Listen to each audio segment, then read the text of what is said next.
Husband ঠিক 16 জুলাই যেদিন আবু সাইদ গত হয়েছে সেই দিনই আমার হাজবেন্ডও চলে গেছে।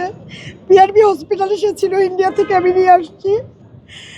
অ্যাডভোকেট খন্দকার আব্দুল হামিদ ডাবলু, আমি তাকে রাখতে পারি নাই, 2 বছর ভুগে সে চলে গেছে। আমার সন্তানরা আমাকে কিভাবে আগলায় রাখতেছে সেটা তো আমি মা, আমি তো বুঝতেছি, আমি দেখতেছি। ঠিক ম্যাডামকেও তো ওইভাবে আগলিয়ে রেখেছিল।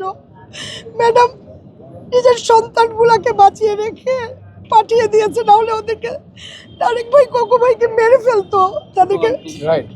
তাদেরকে সে পাঠিয়ে দিয়ে নিজে দেশ ত্যাগ করে নাই, দেশে থেকেছে। দেশ ত্যাগ করে নাই বিধায় তাকে আজকে এই অবস্থায় পড়তে হয়েছে। এই রকম তার জবাব সে আজকে দিচ্ছে। তার জীবন মৃত্যুর সন্ধিক্ষণে বসে শেখ হাসিনা স্লো পয়জনিং করেছে। আর ফিউচার জেনারেশন, ইয়াং জেনারেশনের আজকে ম্যাডামের জন্য শুধু এটুকু যে আল্লাহর কাছে, আল্লাহ ম্যাডামকে ফিরিয়ে দাও আল্লাহ। জেনজির উদ্দেশ্যে আমি যেটা বলবো,